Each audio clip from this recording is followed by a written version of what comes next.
You guys are never gonna believe this. The witness protection state themselves, Minnesota, yeah, you heard me, Minnesota has now become the 23rd state to legalize recreational marijuana. Now, don't forget, even though my last name is Hoover, my first name is not Matthew, and even though I'm much prettier, I only get a fraction of the views that my husband did. I apologize now for all the shameless merch plugs, but they're mission critical to keeping this channel going. So if you'd like to help support this channel directly, pick up some of the badass merch at onlytacticalfans.com. It will truly make a difference in our kids' lives and my lives and my husband's lives, and yeah, and I appreciate it. So don't forget to go there. So if you've been paying attention in class, boys and girls, you should be aware that we have 50 states. You should also be aware that 23 is almost 25 and that 25 is half of 50. So it has become clear at this point that about half of the country by land area disagrees with marijuana being illegal. But when you consider the populations of those states like New York and California, for example, and you can do the math because I'm not going to do it here, then you see that way more than 50% of the total population of the United States is definitely pro-marijuana. And since that many want to legalize it, like Bob Marley saying, how do you think the federal government is addressing this issue? Are they legalizing it, discriminating it, changing its status as Schedule I narcotic, or maybe expunging criminal marijuana charges and releasing prisoners? Because that's exactly what Minnesota is doing. All these actions will positively affect more than 60,000 people, and that has to be pretty much the whole state because we all know that no one really lives there. Is the federal government following Minnesota's example? What they are doing is using this as another opportunity to bend us over and fist fuck the country with more gun control. Minnesota is creating a cannabis expungement board to review every felony marijuana conviction and expunge all simple possessions and use convictions. In Minnesota, as of August 1st, citizens can now legally possess and grow their own weed recreational. They can grow up to 8 plants at a time, and adults 21 and up can possess and travel within the state with up to 2 ounces of marijuana, 8 grams of concentrate, and 800 milligrams worth of THC edibles, and can keep 2 pounds of it at home. Though Minnesota doesn't have a system in place to regulate and tax marijuana, some Native American tribes have already begun selling marijuana recreational in their medical marijuana dispensaries on the reservations. Those partaking in Minnesota still have to be careful about where they carry and use marijuana. Currently, any place that prohibits cigarette smoking will also prohibit the public use of marijuana, and though the public places and sidewalks are fair game, they cannot possess or use marijuana on any federal property because federal laws still classify marijuana as a Schedule I narcotic, against all logic and medical evidence of the contrary. Because of that, those that consume marijuana in any form are barred from owning any firearms or ammunition, even though Minnesota has made their new marijuana law Second Amendment friendly. The ATF says that regardless any state laws, a current user of marijuana is defined as an unlawful user. That means that the citizens of the Minnesotas who are following their state laws exactly as written are breaking federal law.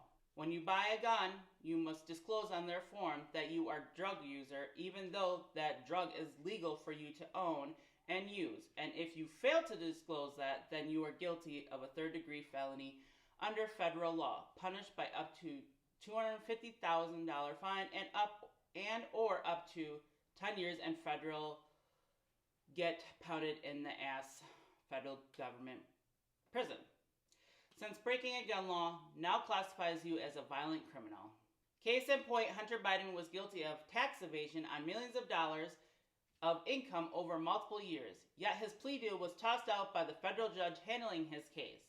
All because he didn't tell the ATF that he had used drugs at the time he bought a handgun. Regardless of how you feel about Hunter Biden or politics in general, I only bring it up because I do not think any of us could argue that this blatant overreach by the federal government is okay. When the government decides what we can and cannot consume and then own a firearm is too much, Now don't get it twisted. I'm not saying that I think it's okay to inject heroin or any other mind-altering chemical into your veins. And do not ever do that. That's bad. And I'm definitely not saying Hunter Biden or anyone else for that matter should get away with falsifying documents.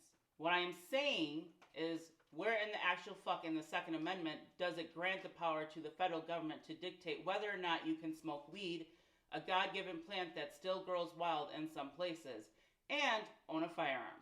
There's two major problems with that train of thought. One, the federal government only has jurisdiction in state-to-state transactions or overseas affairs. We never granted them the power to tell us what to do within the state, yet they somehow managed to weasel their way in using Congress to pass these laws. Two, the statement shall not be infringed is pretty fucking clear to me, so I don't understand where the interpretation issue even came from.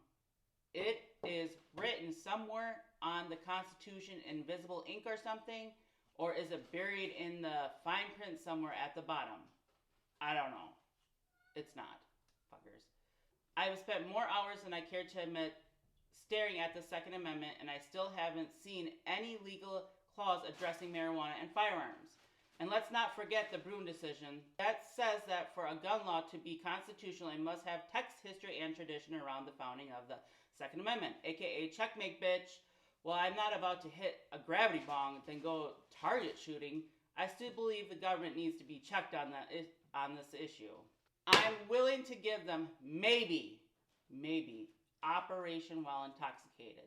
But I would never be willing to give them the authority to regulate two clearly unregulated, perfectly legal recreational hobbies you may or may not even have. In spite of all the controversy, Minnesota is using this new industry for a good of its citizens. All recreational marijuana sales are taxed 10%, creating substantial tax income to be used within the state. They are also selling a variety of marijuana-related business licenses, from delivery services to growers to sellers and military vets that were dishonorably discharged for marijuana use. Felons who use marijuana convictions were overturned, and those living in the lowest income areas get first shot at these opportunities. So 10 years after the first state legalized marijuana, we're still taking baby steps forward, and it's finally looking like we may have the momentum to discriminalize weed nationwide, despite the ATF and the other government entities crying about it. And why is this relevant here? Because we've been doing the same dance with the NFA making baby steps forward. I truly believe that we can stop the out-of-control government overreach. Keep the faith and keep up the fight. So yeah, I hope you guys enjoyed the video. Some great information. And if you guys would like to support me, don't forget to shop at onlytacticalfans.com to get you some badass merch. It really helps us. And also, don't forget to like, comment, and subscribe, and check out the links down in the description. Thank you. Peace out.